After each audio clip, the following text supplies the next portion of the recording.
मान लीजिए रिंकू एक इंसान है जिसने इन्फोसिस को ज्वाइन किया। इन्फोसिस को ज्वाइन किया 50,000 रुपए महीना में, 50,000 पर मंथ, ठीक है।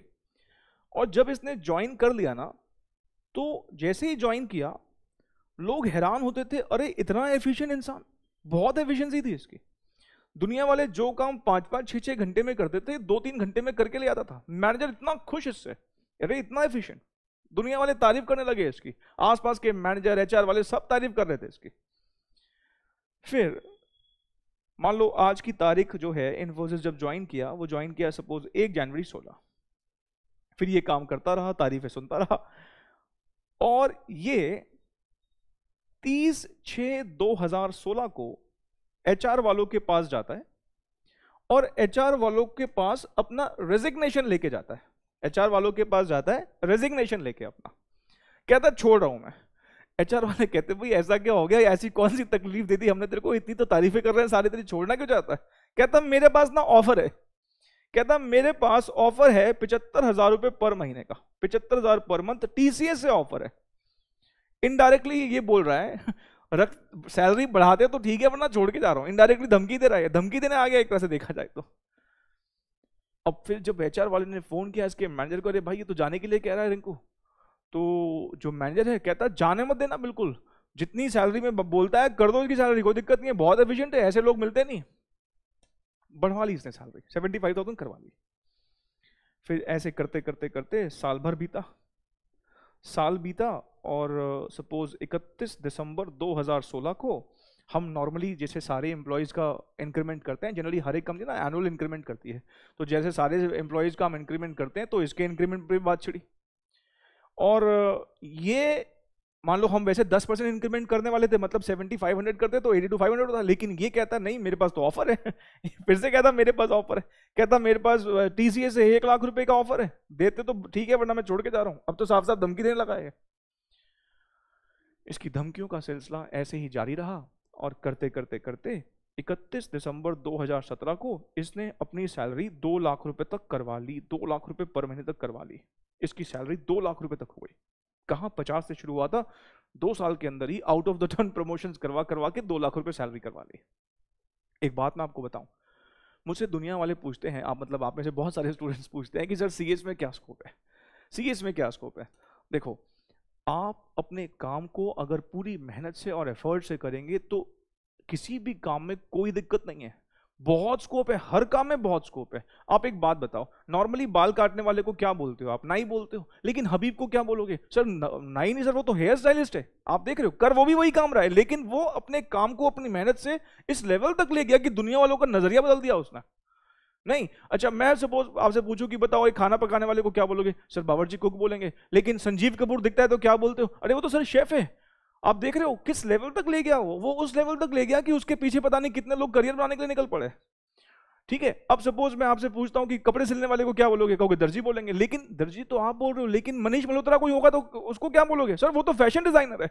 आप समझ पा रहे हो कि आप अगर मेहनत से अपने काम के लेवल को ही अलग ले जाते हो तो दुनिया का नजरिया बदल जाता है। वही बाल काटने वाले को दुनिया वाले हेयर स्टाइलिस्ट बोल रहे हैं, उसको शेफ बोल रहे हैं, उसको फैशन डिजाइनर बोल रहे हैं।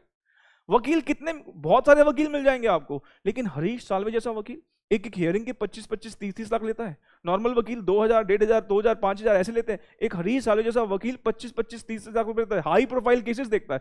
उसके लिए कहा जाता है कि जबरदस्त लेवल का रिसर्च करता है। जब वो किसी काम में लगता है तो उसकी जो कॉन्सेंट्रेशन, उसका जो एफर्ट है वो बिल्कुल अनमैच्ड है। जो कुलभूषण जाधव तो सुना ही है आपने, अब तो इंटरनेशनल केस बन चुका है, इंटरनेशनल कोर्ट में वही तो केस लड़ रहे हैं और कोई ऐसा सच पैसा नहीं लिया, 1 रुपया टोकन मनी लिया बस। समझ पा रहे हो मेरी बात को, किस लेवल तक ले गया वो, और कितने हाई प्रोफाइल केसेस लड़े हैं बंदे ने। आप अगर अपने काम में जान डाल दें और वो मेहनत से ही हो सकता है तो आपकी, मैं बता रहा हूं, कॉर्पोरेट वर्ल्ड में पैसे की कोई कमी नहीं है। पैसा आप भर के देंगे वो, अगर आप काम करने वाले हैं तो। परफॉर्मेंस है ना अगर, और कुछ बच्चे कहते हैं हमारा तो बहुत अटेम्प्ट, अरे अटेम्प्ट मैटर ही नहीं करते, मैटर ही नहीं करते कितने अटेम्प्ट लग रहे हैं आपके। मैंने देखे हैं ऐसे लोग मेरे साथ, अब तो मेरे को भी देखो इतना एक्सपीरियंस हो गया है, ऐसे लोग देखे हैं मैंने जो अच्छे से अच्छे नंबर लाने के बावजूद भी, फर्स्ट शॉट पास होने के बावजूद भी एक नॉर्मल सैलरी पे काम कर रहे हैं। और ऐसे भी लोग देखे हैं जो 10 अटेम्प्ट लगाने के बाद पास हुए, लेकिन आज उनका पैकेज मतलब 15, 20, 25, 30 लाख हो चुका है, 35-30 लाख हो चुका है। मतलब सारा किस बात पे है? सारा का सारा है परफॉर्मेंस। आप एकेडमिकली कैसे थे हार्डली मैटर्स, अगर आपकी परफॉर्मेंस अच्छी है ना अपने ऑफिस में, अगर आप जॉब करते हैं तो ऑफ कोर्स परफॉर्मेंस कहीं भी देंगे, चाहे अपने काम में देंगे चाहे जॉब में देंगे, वो आपका फ्रूट तो देगी, ठीक है। तो मैटर क्या करता है? एफर्ट। तो ये ऐसी देखो 2 लाख रुपए करवा गया लेकिन प्रॉब्लम पता क्या है? प्रॉब्लम है इन्फोसिस के लिए। बार बार जब एम्प्लॉइज धमकी देने आता ना कि छोड़ के जा रहा हूं छोड़ के, वो ठीक नहीं लगता। सोचो, मैं इन्फोसिस जैसी कंपनी या बड़ी बड़ी आईटी कंपनी, टीसीएस जैसी कंपनी, ये अपने एम्प्लॉइज पे ना बहुत खर्चा करती हैं। अभी मैं कुछ टाइम पहले की एक न्यूज़ पढ़ रहा था, टीसीएस ने अपने एम्प्लॉइज पर, शायद थोड़ी पुरानी खबर है, 400 करोड़ रुपए उनकी ट्रेनिंग पे खर्चा किया। 400 करोड़ रुपए ट्रेनिंग पे खर्चा किया। सोचो इतना खर्चा मैं किसी की ट्रेनिंग पे कर रहा हूं, मैंने सिखाया, सब कुछ बढ़ा दिया, मैं उसको बिल्कुल आर्मी की ट्रेनिंग दे रहा हूं कि इसको मैं अब बॉर्डर पे जाके लड़ाऊंगा, अब लड़ाऊंगा, अब लड़ाऊंगा, पूरी बढ़िया से तैयारी कर दी। और जैसे ही उसको बॉर्डर पे ले गया, सामने वाले ज्यादा पैसे देते हैं और वो उस तरह से लड़ना शुरू कर देता है। मतलब बम छोड़ना मैंने सिखाया और वो बम हमारे ऊपर ही फेंकने लगता है। सोचो ना कितनी बड़ी दिक्कत है। सिखा मैं रहा हूं और सामने वाला उठा के ले जाता है उसको एक्स्ट्रा पैसे देके। इसको पोचिंग बोलते हैं, POACHING। जब हमारे एम्प्लॉय को कोई और ले जाए ज्यादा पैसा देके, इसको पोचिंग बोलते हैं। होता है। तो अब कुछ तरीका ढूंढना पड़ा कि क्या करें ऐसा कि हमारा एफिशिएंट एम्प्लॉय हमारे पास ही रहे, क्योंकि जब कोई छोड़ के जाता है ना तो बहुत सारी कॉस्ट एसोसिएटेड होती हैं, बहुत सारी कॉस्ट। जैसे कि जब एक इंसान छोड़ के जाएगा तो फिर हमें उसकी जो वैकेंसी खाली हुई है उसके लिए एडवर्टीजमेंट देना पड़ेगा, किसी हो सकता है HR एजेंसी को हायर करना पड़े, वो फिर हमसे कमीशन वगैरह जो भी वो कुछ ना कुछ तो लेंगे ना हमसे कंसिडरेशन में, वो लेंगे। उसके बाद जब वो नया बंदा आएगा कि रातों रात सीख जाएगा? नहीं, ट्रेन करना पड़ेगा। अरे हमारे यहाँ से भी अगर कोई छोड़ के जाता है ना तो उसको भी समझाना पड़ता है 2 दिन, जबकि इतना बेसिक लेवल का काम है, उसको भी 2 दिन मुझे बताना पड़ता है चीज़ों को। शायद मुझे भी कई बार इन्वॉल्व होना पड़ता है, बताना पड़ता है कि हाँ ऐसे था वैसे था, फिर वो कहीं सीख पाता है। तो सोचो जहां अगर मैं किसी प्रोग्राम डेवलपर की बात कर रहा हूँ, वो तो फिर एक अलग लेवल पे ट्रेनिंग देना पड़ेगा ना, कितना खर्चा है। तो कोई भी ऑर्गेनाइजेशन नहीं चाहती कि उसका एम्प्लॉय उसको छोड़कर जाए। अब मान लो 1 जनवरी 16 के बाद, ये 1 जनवरी मान लो 1 जनवरी 18 हुई, ठीक है, 1 जनवरी 18 के बाद 1 जनवरी 18 को ये एक नया हायर करते हैं इंसान, नया हायर इंसान करते हैं, इसका नाम है मिंकू, ठीक है। इसको भी 50,000 सैलरी पे रखा, फ्रेशर था। जब इसका काम देखा तो ये रिंकू से 2x मतलब ये तो रिंकू से भी 2x। अब इनके मैनेजर को लगना शुरू हो गया कि भाई अगर आज कुछ नहीं किया ना, आज अगर नहीं सोचा ना कुछ, तो ये मिंकू भी, ये तो वो तो 6-6 महीने में आता था, ये तो 2-2 महीने में आएगा क्योंकि धमकियां देने के लिए, छोड़ के जा रहा हूं छोड़ के जा रहा हूं, आज ही कुछ सोचना पड़ेगा।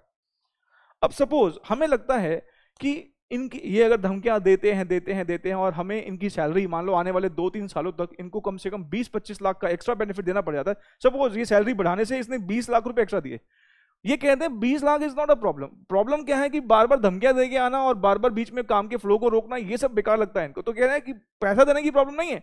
तो अब कुछ तरीका ढूंढना पड़ा कि मान लो ये आने वाले 2-3 सालों में धमकियां देके 20-25-30 लाख रुपए हमसे बढ़वा ले। तो हमने पता है इसको क्या बोला, देख भाई तेरे को ना हम 10,000 शेयर देंगे। मिंकू को बोला तेरे को 10,000 शेयर देंगे। हमारी कंपनी का मार्केट प्राइस मान लीजिए 300 रुपए चल रहा है। हमने कहा कि तेरे को ना हम 10,000 शेयर्स 200 रुपए के हिसाब से देंगे। ये मैं सारी काल्पनिक बातें बोल रहा हूं, अभी रियल बातें बोलूंगा लेकिन फिलहाल काल्पनिक बोल रहा हूं। इन्फोसिस का मार्केट प्राइस ये नहीं है, ठीक है ना, मैं सिर्फ एक काल्पनिक बात बोल रहा हूं। हमने बोला कि भाई तेरे को 200 में देंगे शेयर, मार्केट प्राइस देख ले आज ही 300 चल रहा है। मतलब तू आज ही दिमाग लगा तो 100 रुपए इंटू 10,000, 10,000 शेयर देंगे, 100 इंटू 10,000 कितना हो गया, 10 लाख रुपए का फायदा। लेकिन माइंडेड, ये शेयर्स आज नहीं, ये शेयर्स कब देंगे, 3 साल के बाद। 3 साल अगर हमारे साथ जुड़ा रहेगा, ये शेयर 10,000 में ले लियो। फिर इसके दिमाग में एक बात आया, 300 का माल तो ये आज ही 200 में देने के लिए कह रहे हैं, और ये भाई इन्फोसिस जैसी टीसीएस जैसी कंपनी है, ओवर द टाइम ग्रो ही करती है, ओवर द टाइम प्रॉफिट बढ़ते ही है, ओवर द टाइम इसका शेयर प्राइस और बढ़ेगा ही, और बढ़ेगा इसका शेयर प्राइस। तो लगता है कि हो सकता है कि 3 साल के बाद तो ये शेयर प्राइस जो अभी 300 है, आगे जाके हो सकता है 700, 800, 1000 रुपए तक भी बढ़ सकता है। अगर ये अपना कंजर्वेटिव दिमाग लगाता है कि अगर मान लो ये 3 साल तक डबल भी हुआ, मतलब 300 का 600 भी हुआ, तो मुझे तो 200 में ही देंगे ना। 400 इंटू 10,000, 40 लाख रुपए का फायदा। इसके दिमाग की तो घंटियां बजना शुरू हो गई। ठीक है, तो अब इसने कहा ठीक है डन, अब मान लो, क्योंकि ये एफिशिएंट बहुत है, इसको ऑफर तो आएंगे आएंगे, लेकिन मान लो अब ये हमारे पास 30/6 को आता है, 30/6 को आता है कि मेरे पास ऑफर आया है, और मैं पहले मार्केट प्राइस चेक करता हूं अपनी कंपनी का। मार्केट प्राइस मान लो 400 रुपये हो चुका है 6 महीने के अंदर अंदर, बढ़ सकता है कंपनी का शेयर प्राइस, एकदम से बोल रहा आया 400 रुपये हो गया, तो अब ये कहता है कि मैं छोड़ के जाना चाहता हूं। हम कहते हैं जा जा, कोई दिक्कत नहीं है, लेकिन ये खुद छोड़ के नहीं जाएगा। क्यों? इसको अब दिख रहा है फायदा। शेयर 400 रुपए का 200 का देने का वादा किया, 200 रुपए पर शेयर फायदा, 10,000 200, 20 लाख रुपए का फायदा, कैसे छोड़ के जाऊं? बंद गया ये। ठीक है, अब धीरे धीरे धीरे अब इंक्रीमेंट आता है ना, मांगने आता है ना, कहते जा, जाना है जा, कोई दिक्कत नहीं है। 31/12 को मान लो ये शेयर प्राइस 500 रुपए हो गया। अब हम ये कह रहे हैं कि इंक्रीमेंट, हमने कहा भाई देख, नॉर्मल जैसा इंक्रीमेंट हो रहा है, तू एफिशिएंट बनता है, मानते हैं हम, तेरा इंक्रीमेंट ज्यादा करेंगे, 20% कर देंगे, बाकियों का 10 करते, तेरा 20% कर देंगे, मतलब 50,000 का 20%, 10,000 रुपये होता है, 60,000 तेरी सैलरी कर देते हैं, साल भर के बाद कहते हैं। कहता मेरे पास ऑफर है, अरे जाना फिर, कौन रोका तेरे को, किसने रोका है तेरे को? आप देख पा रहे हो, अब ये इंसान हमारे ऊपर दबाव नहीं डाल पाएगा। ऐसा नहीं कि हम उसका कोई जाति कर रहे हैं, उसको ईसॉप देंगे ना, शेयर्स देंगे ना। शेयर्स देने का मतलब यह है कि अगर ये शेयर्स मान लो 500 रुपए का है, 200 × 500 300 रुपए का डिफरेंस है, 300 × 10,000 30 लाख रुपए का फायदा है। इसके साथ कोई हम कोई जाति नहीं कर रहे हैं, इसको बेनिफिट दे रहे हैं हम, कोई दिक्कत ही नहीं है। हमने इसकी सैलरी कर दी, कितनी सैलरी कर दी? जैसे नॉर्मली करते थे, क्योंकि ये एफिशिएंट बंदा था, हमने कहा ठीक है, 60,000 करेंगे, 55 नहीं करेंगे। जब 3 साल बीत जाएंगे और अगर ये शेयर प्राइस सही में 600, 700, 800, 900 हुआ तो ठीक है ना, ये अपना ले जाएगा, हमारा पैसा देना कोई दिक्कत नहीं है। हमें बस ये चाहिए कि एम्प्लॉय रुका रहे। बीच में कई बार वो क्या करते हैं, कोई सही में छोड़ के भी निकल जाता है। अब वो छोड़ के निकल जाता है तो सोचो, ट्रेन हमने किया, सारी ट्रेनिंग हमने दी और उसका बेनिफिट कोई उठाएगा, ये भी ठीक बात नहीं है। अब हमने इसको अपने साथ रोके रखा। ये ईसॉप का जादू है। एम्प्लॉय आपके साथ जुड़ा रहता है इस लालच में कि उसको शेयर दिया जाएंगे। अब दिक्कत पता है क्या आती है कि मान लो जैसे जैसे शेयर प्राइस बढ़ता जाता है, जैसे अभी शेयर प्राइस कितने का है, 300 का, तो अब मान लो हो सकता है कि यहां पर शेयर प्राइस 200, क्योंकि उसको तो 200 में बेचेंगे, यहां पे हो सकता है शेयर प्राइस 500 हो, 600 हो, 700 हो, 800 हो, 900 हो, कुछ भी हो सकता है। और हो सकता है 200 के आसपास ही घूम रहा हो, 250, 300 ही हो सिर्फ, ये भी एक पॉसिबिलिटी है। भाई कुछ पता थोड़ी होता है किसी कंपनी के बारे में। एक कंपनी अपने बहुत हाईज तक पहुंचती है, उसके बाद कोई स्कैम सामने आता है। सत्यम का किसने सोचा था? नहीं सोचा था। जब तक वो न्यूज नहीं आई थी कि ये इनकी सारी बुक्स फैब्रिकेटेड है, तब तक तो सब कुछ ठीक चल रहा था, नॉर्मल था। और सत्यम ऐसी कंपनी थी जिसके ऊपर कोई शक कर भी नहीं सकता था। आज जैसे इन्फोसिस का स्ट्रेचर है, टीसीएस का स्ट्रेचर है, वो स्ट्रेचर सत्यम का था, अच्छा खासा स्ट्रेचर था। उनकी वो मार्केट में वो रेपुटेशन थी कि कोई उनके ऊपर ब्लेम कर ही नहीं सकता था। अब आप लॉजिकली सोचो, किसी भी कंपनी का हाल तो बुरा हो सकता है। जैसे मैंने अभी पीछे एग्जांपल भी लिए, येस बैंक की बात करूं, बहुत शेयर प्राइस टूटा है। दीवान हाउसिंग फाइनेंस की बात करूं, बहुत शेयर प्राइस टूटा है। लील इलेक्ट्रिकल्स की बात करूं, बहुत ज्यादा शेयर प्राइस टूटा है। कितने सारी कंपनीज हैं जिनके शेयर प्राइस बहुत टूटे हैं। नीरव मोदी के स्कैम के बाद पीएनबी का शेयर प्राइस टूटा, तो 20-20, 40-40% से शेयर प्राइस टूटता है। मैं इन्फोसिस की बात ही करता हूं, मैंने शायद पहले भी एक बार बताया था, जब उनका बूम चल रहा था, तो उनका शेयर प्राइस 300 के पी मल्टीपल पे ट्रेड करने लगा। पी रेशो तो आपको पता ही है, अब हर 1 रुपए के लिए कितना देना चाहते हो? 300 रुपए देना चाह रहे हैं हर 1 रुपए की अर्निंग के लिए। अरे 50-60 के पी मल्टीपल पर शेयर महंगा दिखने लगता है, 300 के पी लेवल पहुंच गया। और जानते हो उसके ठीक बाद जब उनकी ग्रोथ थोड़ी सी स्टेबल हुई, ग्रोथ हो रही थी, लेकिन वो हर बार क्या कर रहे थे, अपने मालिकों का पैसा डबल कर रहे थे। मतलब आज 100 करोड़ की प्रॉफिट, अगले साल 200 के प्रॉफिट, अगली बार 400 के प्रॉफिट, फिर 800 करोड़ के प्रॉफिट, फिर 1600 करोड़ के प्रॉफिट। अरे भाई एक टाइम के बाद तो होगा ना जब डबल होना बंद हो जाएगा। मार्केट ने इतनी उम्मीदें लगा ली थी कि 300 का पी मल्टीपल देना शुरू कर दिया इन्फोसिस को। फिर उसके बाद एक ऐसा साल आया जहां पर ग्रोथ हुई, लेकिन स्टॉक मार्केट एक्सपेक्ट करके बैठी थी कि डबल होगा, लेकिन ग्रोथ हुई, लेकिन 30% से हुई। एक ही दिन के अंदर इन्फोसिस का मार्केट प्राइस 17% क्रैश हुआ। कंपनी ने कोई फ्रॉड नहीं किया था, पर कंपनी का शेयर इतना महंगा हो गया था कि वो बहुत ज्यादा गिर गया। उसके बाद 70% तक शेयर गिरा, 70% तक शेयर गिरा, लेकिन फिर बाद में रिवाइव कर गया क्योंकि कोई फ्रॉड नहीं था। वो तो बस चला इतना ऊपर गया था ड्यू टू होप्स, जबकि कंपनी ठीक थी। पर भाई ग्रो भी कितना करेगी कंपनी? आप फ्यूचर की एक्सपेक्टेशन लगाते हुए कंपनी को महंगा शेयर, ऐसी तो महंगा होता जाता है। लेकिन जब फिर वो महंगाई, जो जितना शेयर महंगा हो गया उसके हिसाब से ग्रोथ नहीं आती, तो फिर वापस नीचे भी आना शुरू हो जाता है। अब तो मैं आपको ये बात कह रहा हूं, हमने कर तो लिया कॉन्ट्रैक्ट, ये 300 से 800 भी पहुंच गया, पर लेकिन जब इसका अप्लाई करने का टाइम हुआ, ये वापस 250-300 पे पहुंच गया। ठीक है, और मान लो 200 के नीचे चला गया, 3 साल आपने जोड़े रखा, मान लो शेयर प्राइस ही 180 रुपए का हो गया, अब बेचारा क्या करेगा, लेगा क्या, नहीं लेगा, क्यों लेगा, 20 रुपए का नुकसान किस होएगा। दिस इज एन ऑप्शन, अभी बात करूंगा, दिस इज एन ऑप्शन, ये ऑब्लिगेशन नहीं है, अगर वो चाहे तो मना कर देगा, नहीं नहीं लेना, नहीं लेगा। अब ऐसे केस में क्या होता है, जनरली कंपनीज ना मॉडिफाई कर देती हैं, मतलब जो एक्सरसाइज प्राइस है उसको और रिड्यूस कर देती हैं एम्प्लॉयज के फेवर में, क्योंकि उनको लगता है यार 3 साल बेचारा जिस होप से रुका रहा, जिस मकसद से रुका रहा, वो मकसद ही खत्म हो गया। जिस जिस पर्टिकुलर कंडीशन की वजह से वो रुका रहा कि शेयर मिलेगा शेयर मिलेगा, वो कंडीशन ही ना रहे, तो उसको तो दुख नहीं होगा, फिर कंपनी मॉडिफाई कर देती है। बट फिलहाल मैं जो बताना चाह रहा हूं वो ये कि ये जो एक ऐसा टूल है जिसने एम्प्लॉयज को अपने पास रिटेन रखा। अच्छा, अब और थोड़ी सी बात है, इन्फोसिस हमारी कंट्री में ईसॉप को पॉपुलर, ईसॉप इन्फोसिस ने किया, भर के ईसॉप दिए। नारायण मूर्ति का विजन में, मतलब उसने कहा कि मैं अपने सारे एम्प्लॉयज को चाहता हूं कि लखपति बना दूं। ये बात 90s, लेट 90s की बात कर रहा हूँ। लखपति मतलब समझते हो 1 लाख बहुत बड़ी बात होती थी, 5-6-7 लाख में तो 2 BH के घर आ जाया करता था, 5-6-7 लाख में। आज की डेट पर हालांकि अलग ही स्टेटस है, आज 1-2 लाख रुपए कुछ नहीं है, लेकिन उस वक्त पर 1 लाख रुपए बहुत बड़ी फिगर होती थी। पता है ये हाल थे, उन्होंने इतने भर के ईसॉप बांटे अपने एम्प्लॉयज को, अपने ड्राइवर को, पियन को, ऑफिस बॉय को, उनके जो भी ऑफिस में अगर नॉर्मल रिपेयर वगैरह का बंदा है उसको, सबको ईसॉप भर के बांटे। ये आलम था। मान लो एक इंसान एक नया प्रोग्राम डेवलपर के तौर पे ज्वाइन करता है, प्रोग्राम डेवलपर के तौर पे ज्वाइन करता है, ठीक है। ये रहा ऑफिस बॉय, ध्यान से मेरी बात सुना, ये रहा ऑफिस बॉय। ये ऑफिस बॉय ये ऑफिस बॉय सुबह शाम पूछता रहता है इससे, सर चाय लोगे, सर कॉफी लोगे, खाना गर्म कर दूं आपका जब लंच के टाइम पर। मतलब सुबह शाम इन सारे एम्प्लॉयज की, नए नए ये जो नए नए एम्प्लॉयज, इनकी भी सेवा में लगा रहता है ऑफिस बॉय।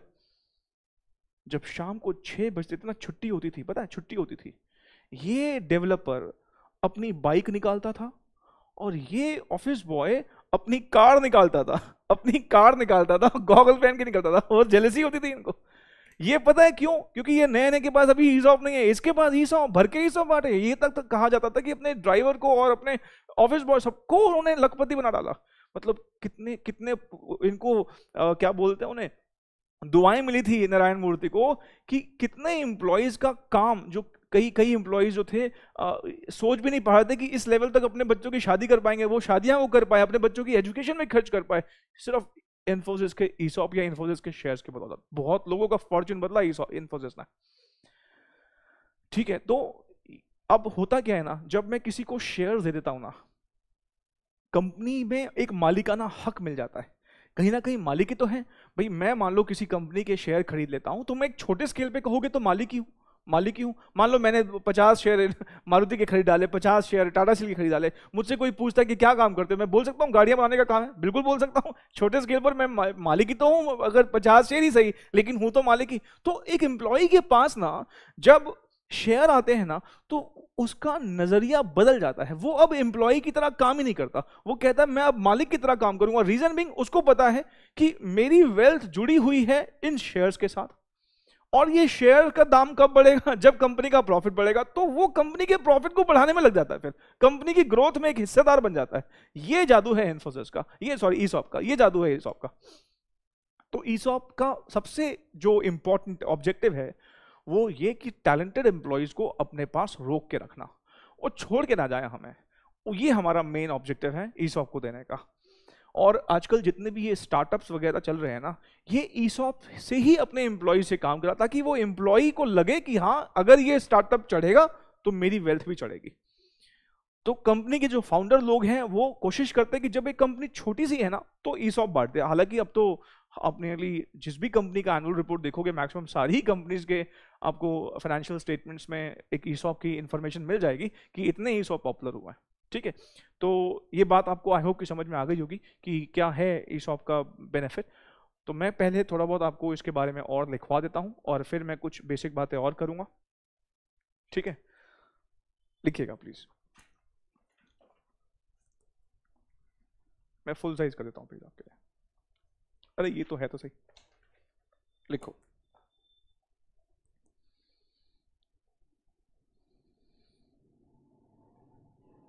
ESOPs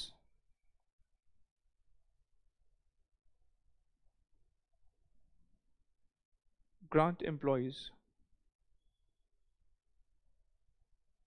दी राइट, ब्रैकेट में लिखना option, but not obligation,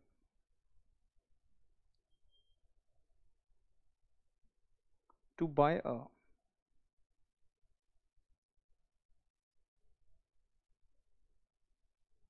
specified number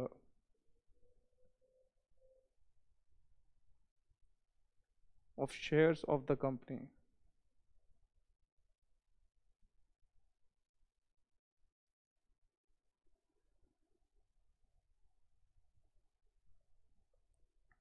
at a predetermined rate, इसके ब्रैकेट में लिखना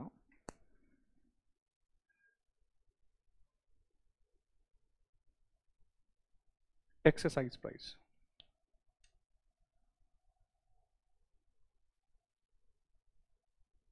after a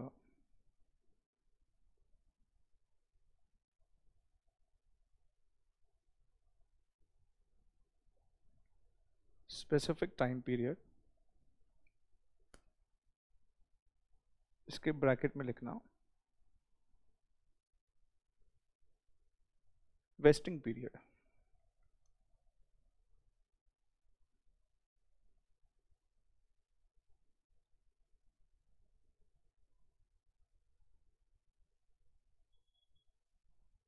फिर लिखना important terms,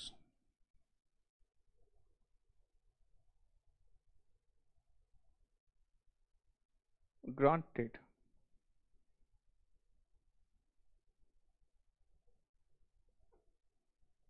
grant date is the date on which an organization issue an option.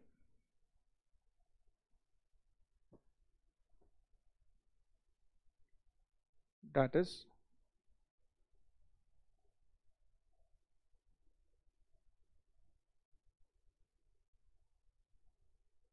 an employee is given a right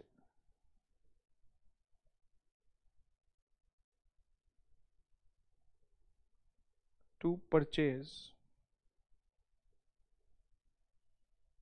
the shares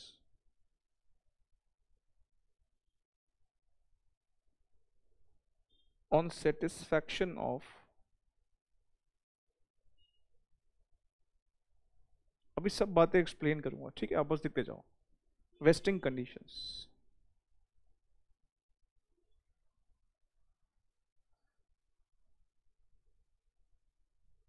फिर लिखिएगा vesting period,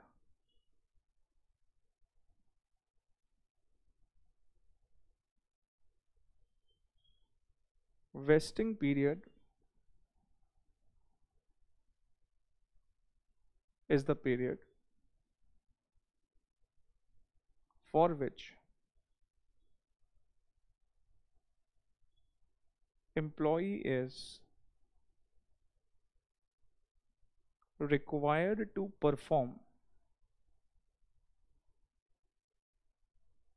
for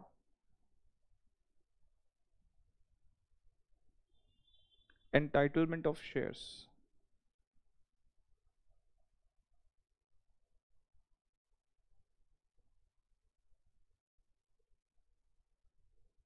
exercise price,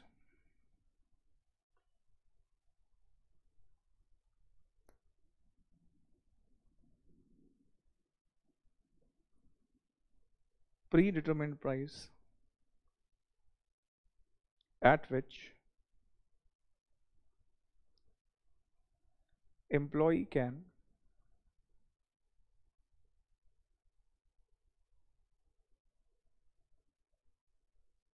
purchase the shares of the company.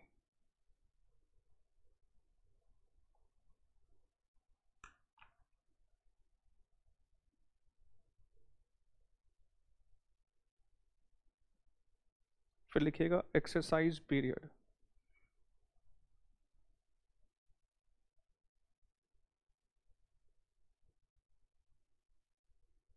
exercise period means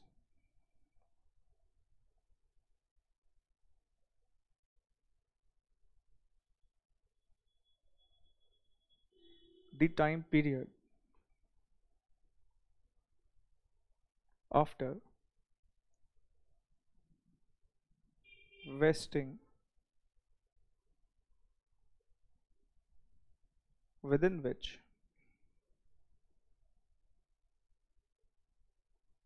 an employee should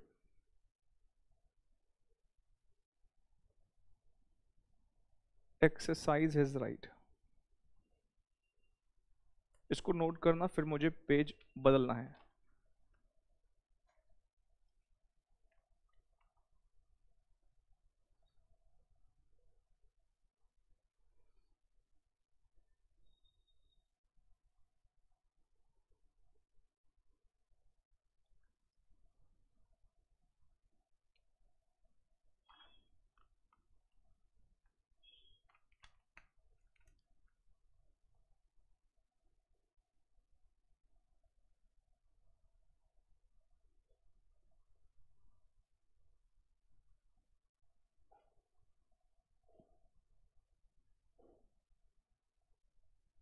बदलूं page?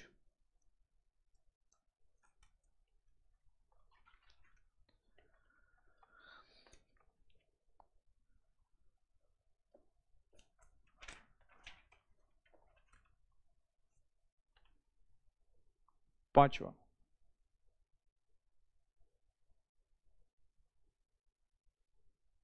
Value of option.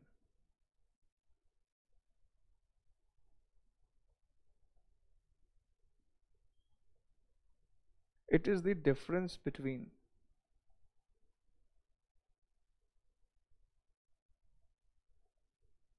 market price on grant date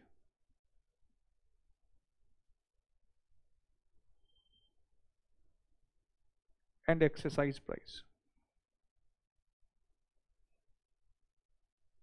that is value of option is equals to market price on grant date minus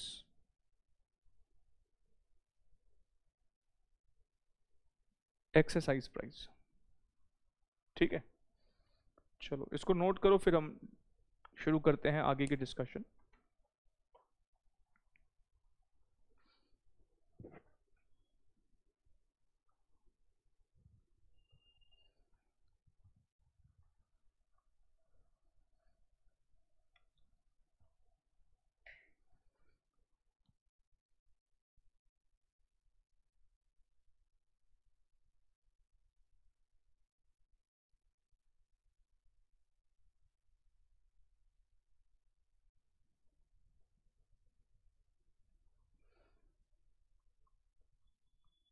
चलिए आइए, देखो अब मैं आगे की बात करने से पहले कुछ जनरल बातें करूंगा आपके साथ, ध्यान से सुनना। देखो हमारे सिलेबस में एक चैप्टर है अकाउंटिंग स्टैंडर्ड्स। ठीक है, मैं अब अकाउंटिंग पर बात करने लगा हूँ। हमारे सिलेबस में एक अकाउंटिंग स्टैंडर्ड नाम का चैप्टर है, उसके साथ हमें इंटरनेशनल स्टैंडर्ड्स का भी इंट्रोडक्शन देखना है। हमारे इंडिया में अब इंटरनेशनल स्टैंडर्ड्स भी अप्लाई किए जाने लगे हैं। इंटरनेशनल स्टैंडर्ड्स अप्लाई करे जाने के पीछे कारण क्या है? मान लो कोई कंपनी बाहर से हमारे यहाँ पर काम करने आती थी, तो वो जब यहाँ पर काम करने आती थी तो वो वैसे इंटरनेशनली जो एक्सेप्टेड स्टैंडर्ड्स थे वो फॉलो करती थी। यहाँ पर हमारे यहाँ पर दूसरा ही कानून चल रहा था अकाउंट्स को लेकर, तो फिर उसको इंडियन अकाउंटिंग स्टैंडर्ड जो होते थे उसको भी फॉलो करना पड़ता था। तो वो अपने घर की किताबें अलग से बनाती थी, यहाँ की किताबें अलग से बनाती थी। फिर हमारी कंपनियां मान लो यहाँ से बाहर जाती हैं, जैसे इन्फोसिस, टीसीएस, इंडियन कंपनी है, ये बाहर जाकर के काम करती हैं, तो उनको यहाँ के हिसाब से जो स्टैंडर्ड है बाहर वो फॉलो नहीं होते, बाहर और स्ट्रिक्ट नॉर्म्स है, तो उनको यहाँ के हिसाब से भी बात करनी पड़ती है, बाहर के हिसाब से भी बात करनी पड़ती है। यूनिवर्सल स्टैंडर्ड्स नहीं है, मतलब ऐसे नहीं थे, यूनिवर्सल स्टैंडर्ड नहीं थे, तो उनको बहुत सारा काम बढ़ रहा था। तो हमारी कंट्री ने भी फिर प्रण लिया, भाई हम भी ना इंटरनेशनल स्टैंडर्ड्स फॉलो करेंगे, ताकि तुम यहाँ रहो या बाहर जाओ आपको कोई फर्क ना पड़े, मतलब हम जहाँ भी रहें कोई दिक्कत ना आए हमको।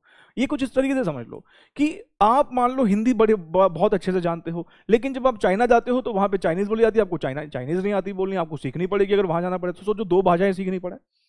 फिर आप मान लो कि सपोज अगर आप जाते हो अमेरिका, तो वहां पर फिर आपको इंग्लिश भी सीखनी पड़ रही है, तो हिंदी तो आती है अच्छे से, फिर वहां पे इंग्लिश भी सीखनी पड़ जाती है। तो अगर एक यूनिवर्सल लैंग्वेज हो जाए, मान लो एक यूनिवर्सल लैंग्वेज हो जाए कि हाँ पूरे देश भर में यही लैंग्वेज बोली जाएगी, पूरे वर्ल्ड भर में यही लैंग्वेज बोली जाएगी, फिर कोई दिक्कत ही खत्म हो जाएगी, फिर आप जहां जाओ वही लैंग्वेज सारे बोल रहे हैं। यही बात अकाउंट्स को लेकर है। अकाउंट्स अलग अलग भाषा बोल रहा था, हमारे खाते अलग भाषा बोलते हैं, दूसरों के खाते अलग भाषा बोलते हैं, दूसरी कंट्री के खाते अलग भाषा बोलते हैं, तो सारे सेम भाषा बोलें। तो हमने कहा भाई ठीक है, जो इंटरनेशनली फॉलो हो रहा है हम भी वही फॉलो कर लेंगे। अब इंटरनेशनली क्या फॉलो हो रहा है? इंटरनेशनली IFRS फॉलो हो रहे हैं, international financial reporting standards follow हो रहे हैं। इंटरनेशनल IFRS बोलो या IAS बोलो, इंटरनेशनल अकाउंटिंग स्टैंडर्ड बोलो, हम बात करेंगे दोनों में क्या डिफरेंस है। हालांकि दोनों सेम बातें हैं, लेकिन जब मैं अकाउंटिंग स्टैंडर्ड का टॉपिक पढ़ाऊंगा तो वहां पर थोड़ी और डिटेल बात करूंगा। फिलहाल इंटरनेशनल स्टैंडर्ड्स हमने कहा हम फॉलो करेंगे, लेकिन हमारे यहां पर भैया इंटरनेशनल स्टैंडर्ड्स हम एज इट इज नहीं कॉपी पेस्ट मार सकते। क्यों नहीं मार सकते? क्योंकि अरे इकोनॉमिक एनवायरनमेंट डिफरेंट है। जो अमेरिका का स्टैंडर्ड है वो अभी इंडिया में अभी बहुत पीछे है। वो एक डेवलप्ड नेशन है, हम डेवलपिंग कंट्री हैं भाई। वो साइज में हमसे 4 गुना बड़ा है और पॉपुलेशन में हमसे 1/3 है, तो बहुत बड़ा फर्क है ना। तो हर कंट्री का एक इकोनॉमिक एनवायरनमेंट है। आप ऐसा नहीं कर सकते कि वहां के सीधे सीधे इंटरनेशनल स्टैंडर्ड यहाँ पे कॉपी पेस्ट मार दो। आपको थोड़ी सी मॉडिफिकेशन अपने हिसाब से करनी पड़ेगी। तो हमने मॉडिफिकेशन करी। हमने क्या किया? हमने जो IFRS या इंटरनेशनल स्टैंडर्ड्स फॉलो हो रहे थे, हमने इनका एक इंडियनाइज्ड वर्जन निकाला। इनका एक इंडियनाइज या कहें कि इनका एक देसी वर्जन निकाला, जिसको हमने बोल दिया इंड AS। क्या बोल दिया? Ind AS। इंड AS और IFRS में कोई फर्क है? नहीं, ये भी इंटरनेशनल स्टैंडर्ड्स है, बस ये कह सकते हो कि ये हमारे हिसाब से मॉडिफाइड है। इंटरनेशनल स्टैंडर्ड ही है, पर हमने अपनी नीड के हिसाब से थोड़े बहुत मॉडिफाई कर दिए हैं। और ये हमने सब पर लागू नहीं किए, क्योंकि ये बड़ी बड़ी अभी भाई हर किसी की भी हैसियत नहीं कंप्लायंस कर सके, बहुत सारा खर्चा पड़ेगा इस पे, ठीक है। तो हमने क्या किया? शुरुआत में ये बड़ी बड़ी कंपनियों पे लागू किया, जिनका एक इफेक्टिव, जिनका सपोज अगर एक स्पेसिफाइड लिमिट से कैपिटल या फिर टर्नओवर वगैरह बढ़ता है, तो उनको ये फॉलो करना पड़ता है। डिटेल में हम बात कहां करेंगे? जब हम AS का चैप्टर पढ़ेंगे। तो अभी के लिए क्या मानो, बड़ी बड़ी कंपनियों पर यह लागू हो गया। अब जब ये बड़ी बड़ी कंपनियों पे लागू हो गया, तो छोटी छोटी कंपनियों पे क्या लग रहा है? छोटी छोटी कंपनियों पे जो पहले लगता था सब पर, वो अभी भी लग रहा है। और ये क्या लग रहा है? Accounting standards. मतलब क्या है कि सर, अगर मान लो मुकेश अंबानी को अपने खातों में स्टैंडर्ड लगवाने हो, तो वो क्या लगवाएगा? उसकी रिलायंस इंडस्ट्रीज बहुत बड़ी है, उसको ये लगवाना पड़ेगा। और मुकेश जसवानी को अगर अपने खातों में लगवाना हो, तो वो क्या फॉलो करवाएगा? Accounting standard. मतलब ये समझ लो कि ये बड़ी बड़ी कंपनियों के लिए, ये छोटी छोटी कंपनियों के लिए है, ये छोटे छोटे बिजनेसेस के लिए है। वो नॉन कॉर्पोरेट हो या कॉर्पोरेट हो, उनको क्या फॉलो करने पड़ते हैं? Accounting standard. ये CA इंस्टीट्यूट ने इशू कर रखे हैं। हम जैसे देख भी रहे हैं 29 AS हैं जो टोटल इशू हुए हैं, जिसमें से 2 विड्रॉन है, 6 और 8। और ये फॉलो करने पड़ते हैं सारी की सारी छोटी बड़ी एंटिटीज, जिनके ऊपर IFRS दोनों में से कोई एक ही फॉलो होता है। या तो ये फॉलो होंगे या ये फॉलो होंगे। पर ये बहुत बड़ा यूनिवर्स है। बड़ी बड़ी कंपनियां हैं कितनी, नामी गिरामी गिनती की कंपनियां। ये बहुत बड़ा यूनिवर्स है। इसका मतलब अभी भी मैक्सिमम सारी दुनिया को, इंडिया में मतलब इंडियन कंपनीज को अभी भी क्या फॉलो करना पड़ रहा है? Accounting standard. हालांकि CA institute in accounting standard में भी इस तरीके से बदलाव ला रहा है कि इसको भी इंटरनेशनल स्टैंडर्ड के साथ कंपैटिबल बना दे। मतलब फ्यूचर की अगर बात करूं तो हाँ, ये दोनों के दोनों में कोई फर्क नहीं रह जाएगा। ये धीरे धीरे करके खत्म करके सब कुछ इंटरनेशनल ही हो जाएगा। फिलहाल के लिए अभी 2 सेट ऑफ स्टैंडर्ड चल रहे हैं। एक ये वाले जो अभी के लिए फिलहाल अपने छोटे से ज्ञान के लिए कि ये छोटी कंपनीज पर लग रहा है और ये बड़ी कंपनीज पर लग रहा है। ठीक बात समझ में आती है? अच्छा, अब ये ESOP के ऊपर एक इंटरनेशनल स्टैंडर्ड है हमारे CA इंस्टीट्यूट ने, मतलब इंड AS 102 एक इशू किया हुआ है। इंड AS 102 ये शेयर बेस्ड पेमेंट्स के नाम से है, शेयर बेस्ड पेमेंट्स के नाम से है, ठीक है। और ESOP के ऊपर कोई भी अकाउंटिंग स्टैंडर्ड नहीं है। ESOP के ऊपर कोई भी अकाउंटिंग स्टैंडर्ड नहीं है। CA इंस्टीट्यूट ने लेकिन ESOP के ऊपर एक गाइडेंस नोट जारी किया हुआ है, और ये बहुत पुराना गाइडेंस नोट है। गाइडेंस नोट क्या होता है अभी एक्सप्लेन करता हूं, लेकिन ये गाइडेंस नोट जारी किया हुआ है। इंटरनेशनल स्टैंडर्ड तो हमने अभी कुछ टाइम पहले से ही फॉलो करना शुरू किए, तो इसलिए इसके लिए तो इंटरनेशनल स्टैंडर्ड था, तो हमने वही बिल्कुल एज इट इज यहां पर उसके लिए क्या बना दिया? एक इंडियनाइज्ड वर्जन बना दिया। लेकिन छोटी छोटी एंटिटीज के लिए जिनके ऊपर इंड AS नहीं लगते, उनके लिए एक गाइडेंस, अकाउंटिंग स्टैंडर्ड नहीं है इसके ऊपर, कोई अकाउंटिंग स्टैंडर्ड नहीं है। इसके ऊपर क्या है? इसके ऊपर एक गाइडेंस नोट है। अब गाइडेंस नोट क्या होता है? देखो, जब मान लो किसी भी पर्टिकुलर टॉपिक के ऊपर अकाउंटिंग में सारे के सारे जो चार्टर्ड अकाउंटेंट इंस्पेक्टर्स उनको दिक्कत आ रही है, तो सीए इंस्टीट्यूट उसके लिए ना एक क्लैरिफिकेशन देता है, एक गाइडेंस इशू करता है। सारे के सारे मेंबर्स को प्रॉब्लम आ रही है तो वो सीए इंस्टीट्यूट का दरवाजा खटका रहे, भाई इस पे कुछ क्लैरिटी दो, हमें समझ नहीं आ रहा कि इसकी अकाउंटिंग कैसे करें। ईसॉप पॉपुलर तो होने लगा, लेकिन लोगों को पता नहीं कि इसकी अकाउंटिंग कैसे करें, अपने आप से हर कोई कुछ भी कर रहा है, तो सीए इंस्टीट्यूट को क्लैरिफिकेशन देना पड़ा। एएस ने इशू किया, पहले गाइडेंस नोट इशू किया। अच्छा, गाइडेंस नोट इशू करने से क्या हुआ, हमने पहले अपने जो चार्टर्ड अकाउंट, जो सीए इंस्टीट्यूट का करता है, अपने जो भी चार्टर्ड अकाउंटेंट इंस्पेक्टर्स हैं उनके लिए गाइडेंस दे दिया, भाई तुम ये करो, ऐसे करो। अब फिर वो देखता रहता है ऊपर से, अच्छा किसी को कोई प्रॉब्लम तो नहीं आ रही। जब सीए इंस्टीट्यूट जब ये देखता है कि इस गाइडेंस नोट में अभी भी कुछ कमियां हैं, तो वो धीरे धीरे करके रिफाइन करता जाता है।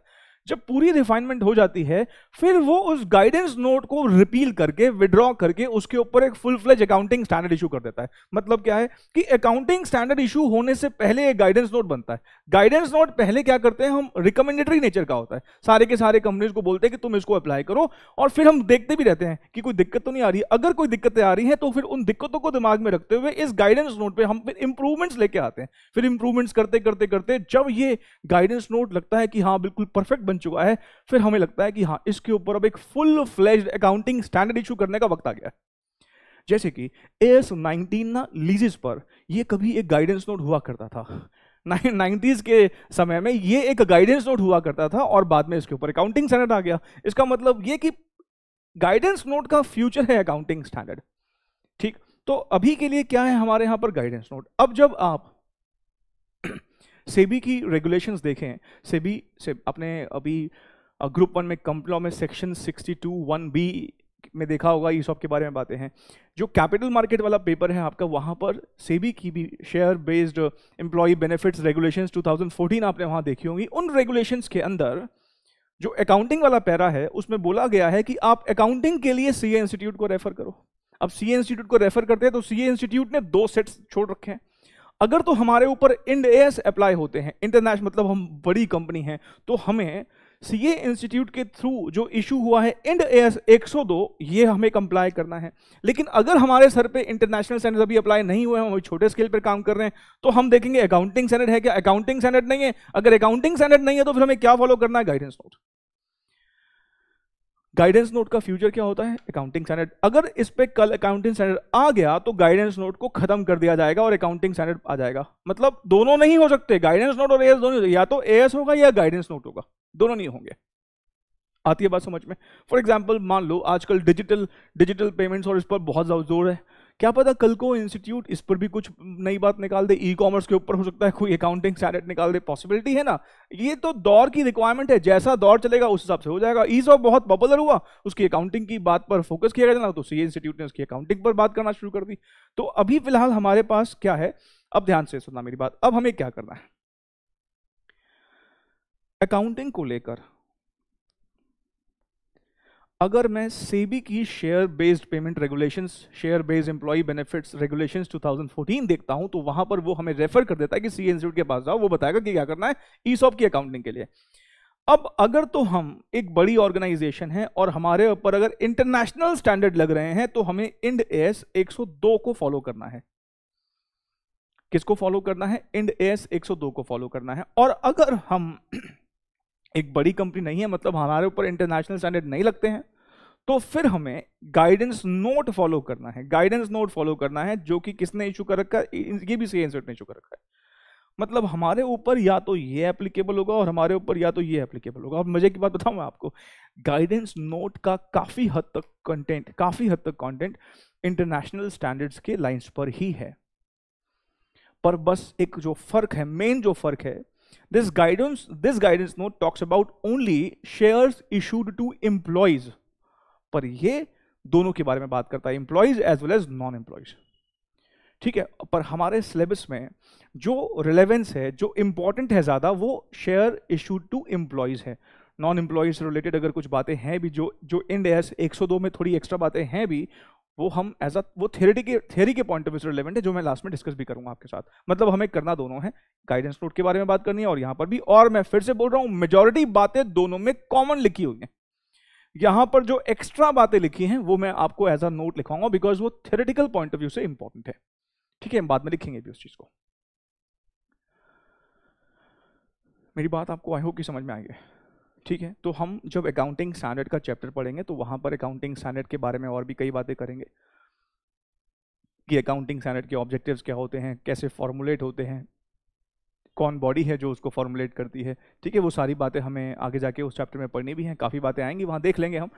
फिलहाल के लिए हम जो अकाउंटिंग करने वाले हैं वो कहाँ लिखी हैं बातें, या तो वो गाइडेंस नोट में लिखी हैं या वो इंड एस में लिखी हैं, कि हमें दोनों देखना है। हाँ, दोनों में क्या फ़र्क है? मेजर फ़र्क मैंने आपको बता दिया, ये एम्प्लॉयज़ से रिलेटेड शेयर्स इशू करने की बात करता है, सिर्फ ये एम्प्लॉय स्टॉक ऑप्शन पे बात करता है।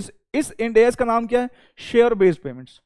किसी भी तरह की पेमेंट अगर आपने करी है शेयर्स में, इवन नॉन एम्प्लॉयज को, वो भी यहाँ पे कवर की जाती है। वो मैं बाद में एज अ थ्योरेटिकल बातें लिखवाऊंगा, ठीक। चलिए आगे बढ़े। चलिए, आई होप कि समझ में आ गई बात आपको। अब हम अपने इस टॉपिक को शुरू करने जा रहे हैं, अब ध्यान से सुनते जाना प्लीज।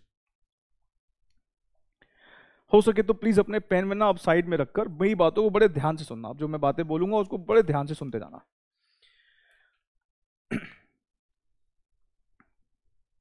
मान लो आज 1 जनवरी 2018 को या 19 को, 1 जनवरी 2019 को हमारे पास एक एम्प्लॉय ज्वाइन करता है।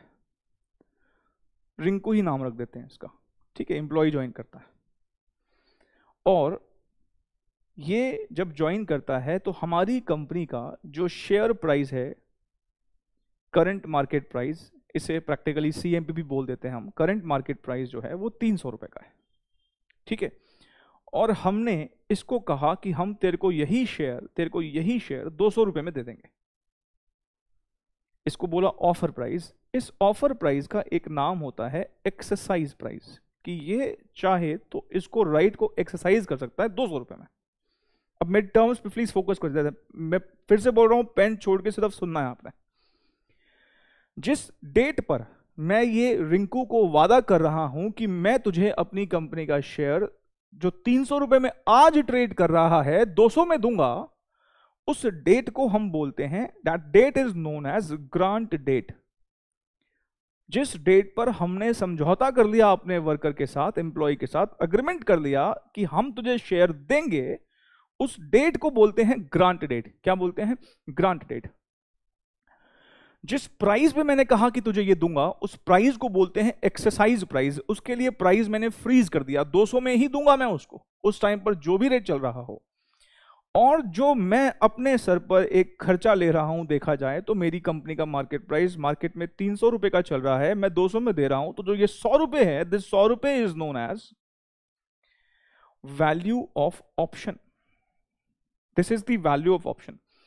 This will be income for employee and expense for company. Income for employee क्यों भाई? देखो, किसी का गेन, अगर किसी का गेन है तो किसी का लॉस है, किसी का लॉस है तो किसी का गेन है। अगर मैं किसी को सैलरी पे कर रहा हूं तो सामने वाले के लिए वो एक रेवेन्यू है, मेरे लिए वो खर्चा है नहीं। तो यहां पर अगर देखें तो हम कह सकते हैं कि सामने वाले को 100 रुपए का फायदा होगा। This is known as what? Value of option. अब ये जो ऑप्शन टर्म है ना, ये बड़ी रिलेवेंट है। जो एम्प्लॉय स्टॉक ऑप्शन जो ये ऑप्शन टर्म है यहां पर बड़ी रिलेवेंस रखती है। ऑप्शन का मतलब ये है कि हम सामने वाले को सिर्फ राइट दे रहे हैं, ऑब्लिगेशन नहीं दे रहे। देखो, जब कभी भी किसी के साथ कोई कॉन्ट्रैक्ट किया जाता है तो दोनों पार्टीज के पास राइट और ऑब्लिगेशन दोनों आती है। राइट भी आता है और ऑब्लिगेशन भी आता है। मतलब अगर सपोज आप दिल्ली मेट्रो से क्लासेस लेने के लिए आते हैं अपने घर से यहाँ तक, तो आपका एक राइट है कि आपको स्मूथ फ्री राइड मिले, कोई दिक्कत ना हो आपको रास्ते में। और आपका एक ऑब्लिगेशन भी है कि उस राइड के आप पैसे दें। आप किसी बुक स्टोर जाते हैं और किसी बुक स्टोर जाकर आपने एक बुक खरीदी, आपका राइट है कि आप बुक रिसीव करें, आपका ऑब्लिगेशन है कि आप उसको पेमेंट करें।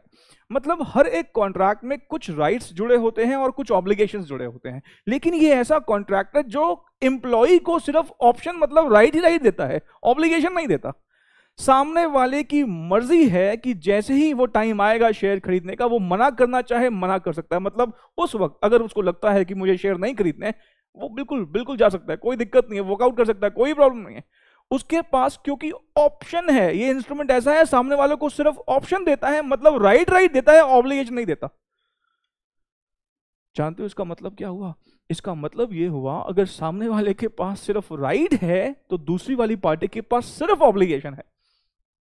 अगर वो कहता है कि मुझे चाहिए तो तुमको देना ही पड़ेगा, मतलब कंपनी को देना ही पड़ेगा। तो कंपनी के पास कह सकते हो सिर्फ ऑब्लिगेशन है, उसके पास सिर्फ क्या है, राइट है। ठीक है, अच्छा अब हमने जब उसे ये बोला कि हम तुझे ये शेयर्स आज नहीं 3 साल के बाद देंगे, 3 साल के बाद देंगे।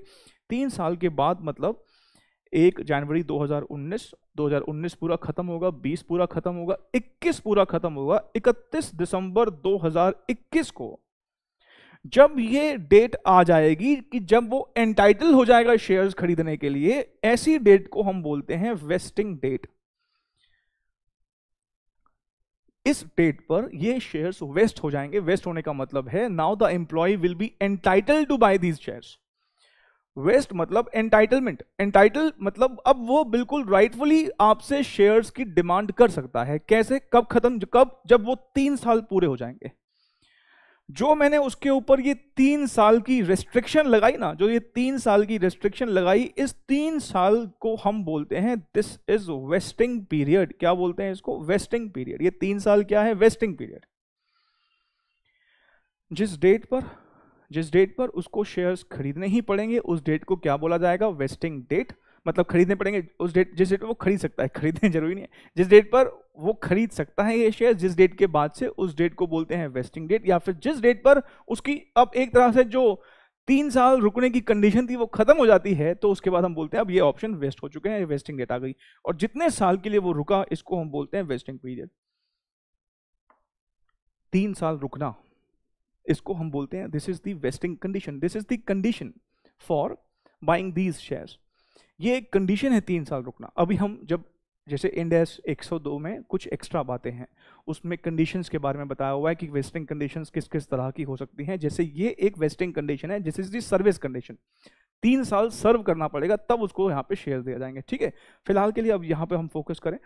हमने कहा कि भाई 3 साल रुकना, जो 3 साल रुकने के लिए बोला this is known as vesting period. ये हमारे साथ बंधा रहेगा 3 साल तक। जैसे ही वो 3 साल पूरे हो जाएंगे हम कहेंगे वेस्टिंग डेट। अब वेस्टिंग डेट जैसे आ जाएगी, इस डेट पर ध्यान रखना शेयर प्राइस कुछ भी हो सकता है, 400, 500, 600, 700 हो सकता है, 300 से कम भी हो सकता है, 200 से भी कम हो, क्योंकि शेयर प्राइस का मूवमेंट तो कुछ भी हो सकता है ना। इसलिए सामने वाले के ऊपर हम ये ऑब्लिगेशन नहीं डाल सकते, सामने वाले के ऊपर ये ऑब्लिगेशन नहीं डाल सकते कि तेरे को खरीदने ही पड़ेंगे, क्योंकि शेयर प्राइस का मूवमेंट तो कुछ भी हो सकता है। इसलिए ऑप्शन दिया जाता है कि भाई देख ले, तेरी मर्जी है, खरीदना हो खरीदे, नहीं तो कोई दिक्कत नहीं। तो इस डेट पर ये शेयर कुछ भी हो इसका प्राइस, लेकिन हमें देना कितने पर पड़ेगा, इस 200 रुपए पर। तभी इस प्राइस पे वो एक्सरसाइज करता है। पर क्या मैं उस डेट पे ये बोलूं तुम जहां भी हो भागे चले आना शेयर खरीदने के लिए, ऐसा नहीं बोल सकता। उसको थोड़ा टाइम देना पड़ेगा। ऐसा तो है नहीं कि 31 दिसंबर 2021 आते बोलेंगे जहां जहां हो भागे आना शेयर खरीदने के लिए, नहीं, उसको टाइम देना पड़ेगा। क्यों टाइम देना पड़ेगा, हो सकता है ना कि शेयर प्राइस मान लो 220 रुपए के आसपास घूम रहा हो। अब 220 रुपए का शेयर घूम रहा है, अब उसको सोचना पड़ेगा पता नहीं शेयर खरीदूं भी कि ना खरीदूं। और भाई तुम सामने वाले से 220 रुपए तो मांगोगे ना, वो पैसे का भी तो इंतजाम करे, उसको टाइम तो दो पैसे का इंतजाम करने का। सर 3 साल दे तो दिया, अरे माना 3 साल दे दिया, लेकिन अब इस मोमेंट ऑफ टाइम पर उसको पैसे का इंतजाम करना, और छोड़ो पैसे का इंतजाम भी, उसको ये भी तो डिसाइड करने का वक्त दो कि शेयर खरीदने भी कि नहीं खरीदने। आपने कहा भाई 220 के आसपास शेयर प्राइस चल रहा है, अब वो उसको दिमाग में आने लगी बात मैं शेयर खरीद लूं, और जब तक वो मेरे, क्योंकि फॉर्मेलिटीज तो होंगी, जब तक वो मेरे डीमेट अकाउंट में आएंगे और तब तक अगर इस शेयर प्राइस और डाउन हो गया, तो मेरे डीमेट अकाउंट में आते आते अगर 190 का हो गया, तो मेरे को तो 3 साल मैंने मेहनत भी करी ये सोच के कि रिवॉर्ड आएगा, यहाँ तो पनिशमेंट दे दी सामने वाले ने, नहीं कर सकते ना ऐसा। और कई बार पता है क्या होता है, अभी हम आगे जाके बात करेंगे प्रैक्टिकल्स करते वक्त, कंपनीज कई बार लॉक इन पीरियड लगा देती हैं कि तुम शेयर्स खरीदने के बाद 1 साल तक बेच नहीं सकते। वो क्यों लगाती है अभी बात करेंगे, लेकिन लॉक इन पीरियड लगा देती है। अब सोचो मेरे को तो तुमने 220 में खरवा दिया, उसके बाद एक साल का लॉक इन लगा दिया। अब लॉक इन लगाने का मतलब ये है कि मैं 1 साल तक तो अपने पास होल्ड करके रखूंगा, शेयर तो दे दिया लेकिन होल्ड करके रखूंगा, बेच सकता भी उसको। अब 1 साल के बाद फिर पता नहीं क्या हो, तो सोचने का मुझे टाइम देना पड़ेगा। तो जो सोचने का हम टाइम देते हैं, हमने कहा भाई ठीक है आप ऐसा करना, तुम्हारे वेस्ट हो चुके हैं, आप 30 जून 2022 तक कभी भी आ जाना। ये जो हमने उसको 6 महीने का एक्स्ट्रा टाइम दिया, this is known as exercise period. This is known as what, this is known as exercise period.